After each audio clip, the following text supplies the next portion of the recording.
Welcome to the adventures of John Jonathan. He is a recently retired member of the Pentis Oculatus and now seeks to build an empire of his own. Thanks to the exceptional work of Skyrim modders, I am able to make this a reality. Starting a mining business to produce weapons for my army. Building a farm to feed my forces. Founding my own town as a place for my armies to stay and resupply. Building my own castle and becoming Jarl of the city around it to show my power. And finally, going to war with the Jarls of Skyrim to take my place as High King. Just before the video begins, please make sure to like the video and sub to the channel so you don't miss the rest of this series and other content I'm going to be making.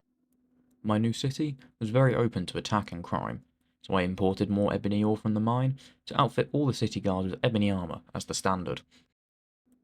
I then held court to hear all of the problems my citizens may be having.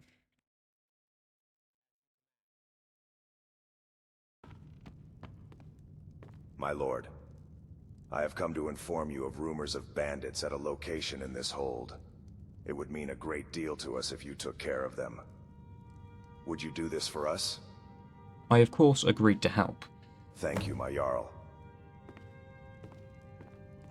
Would you like to listen to the next case? Very well.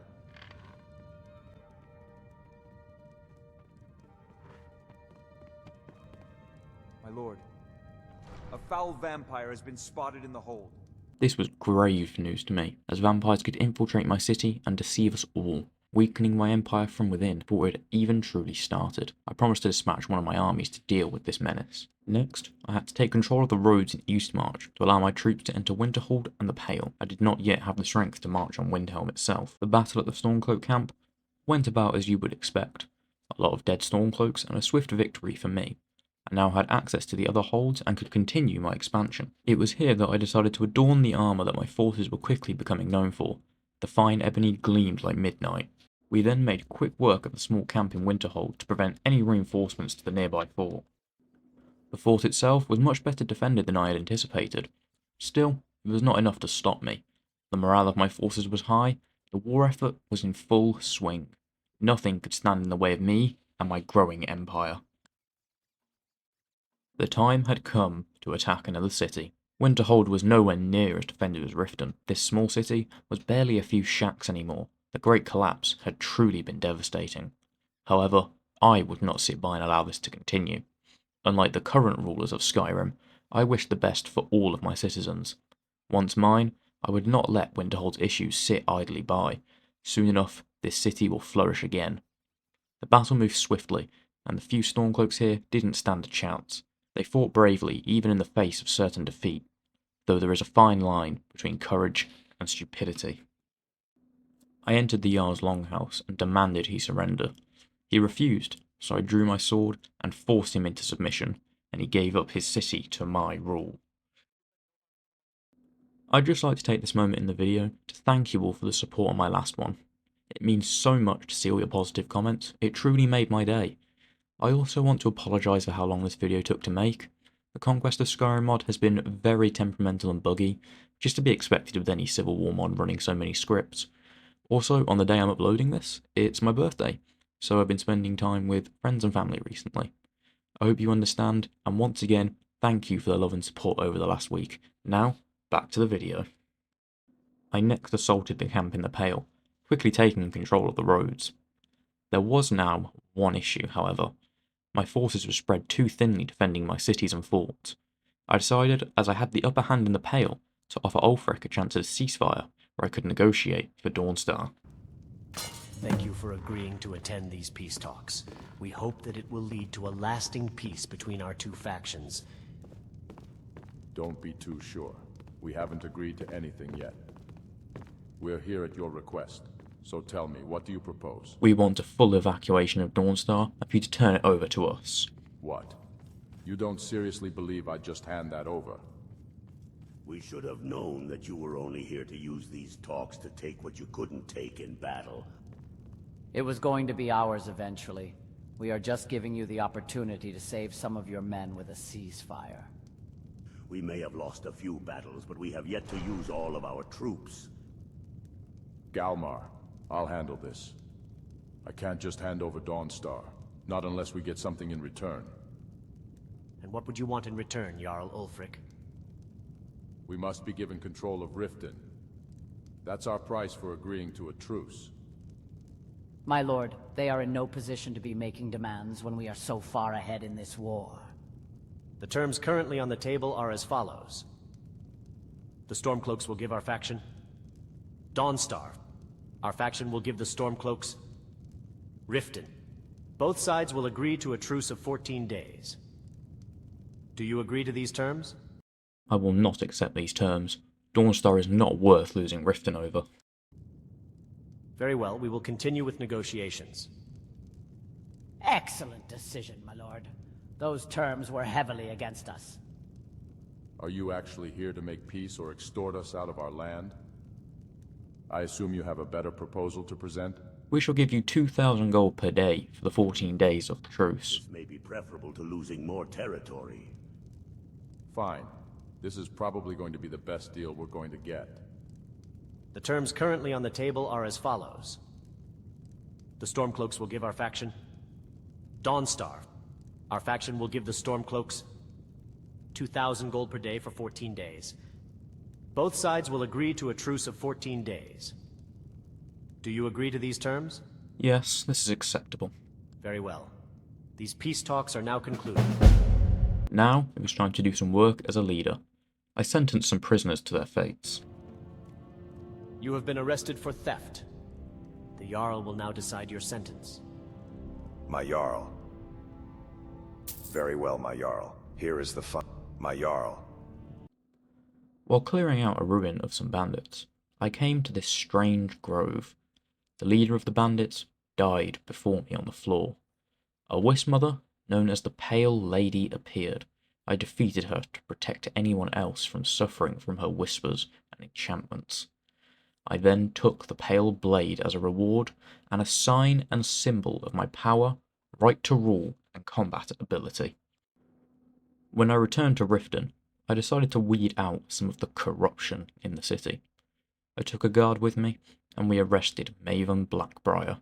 She was known for shady business practice, as well as having ties to the Thieves Guild and Dark Brotherhood. I couldn't have such a person within my walls. Decide your sentence. This woman has been found guilty of murder. I decided to have her publicly executed for her crimes. This would prove to the people that I was a strong leader and did not take such atrocities lightly. Begin the execution. The execution was slightly broken due to JK's Skyrim altering the cell where the execution takes place, but the executioner didn't seem affected.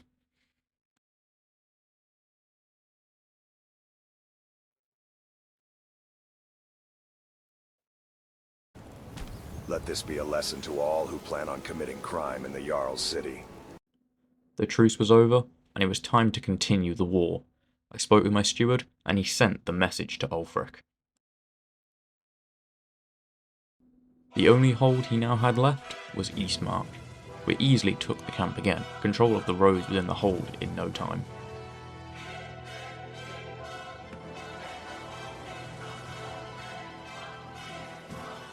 The fort was simple, with no reinforcements in sight, and my invasion coming so swiftly, the Stormcloaks had little time to prepare themselves. The rebels' morale had never been lower than this point. We were showing to all of Tamriel that we were not some simple militia, but rather a force to be reckoned with. We were managing in a month what the Imperial Legion had not managed in the entire Civil War. I laid out the plan for the invasion of Windhelm itself. I was sending all my spare armies to Ulfric's front gate. I had the catapult, battering ram, and ladder brought with us as well. We would need all the strength we could get. This battle would change the course of history forever. We stormed the bridge at the front of Windhelm. The Stormcloaks rushed from the gates to meet us head-on. The passion of the soldiers from both sides could be felt in the air itself. The Stormcloaks were fighting so desperately to hold on to their last footing in the world, fighting so desperately for survival. This city was where many of them called home. My soldiers, on the other hand, were fighting for the future of Skyrim. They too fought for their home. They fought for the betterment of their country and people. They believed in me. They were willing to lay down their lives to see me king. Although I once fought for the Empire, I respected the Stormcloaks. I certainly didn't see eye to eye with them politically, but neither did I with the Empire. What I respected was not their beliefs, but their love for their home and the strength such a feeling was able to give them. We had made it inside the city. The defense was failing. They had no hope of winning now. I fought with my soldiers all the way to the palace. It was time to finally confront Ulfric himself.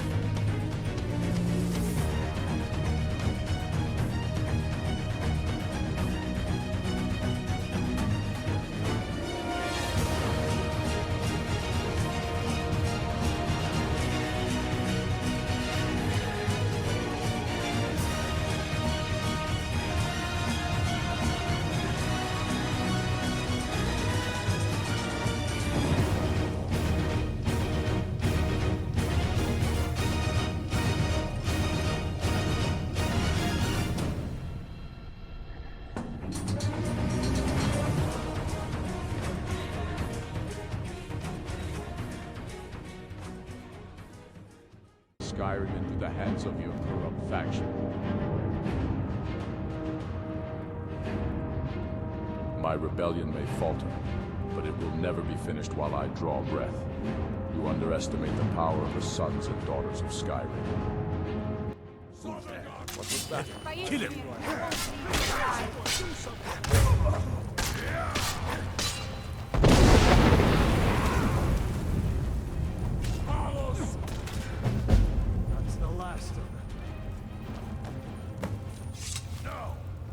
Ulfric has been imprisoned for now. You guys will be the ones to choose his fate. Shall I kill him myself? Have him executed in the middle of the city? Send him to prison for life? Or allow him to go free as a sign of respect for him as an opponent in battle? Let me know in the comments below. With that, Jon has defeated the Stormcloaks. He owns all of their territory and is Jarl of Windhelm. Join me next time as Jon goes to war with the Empire as well.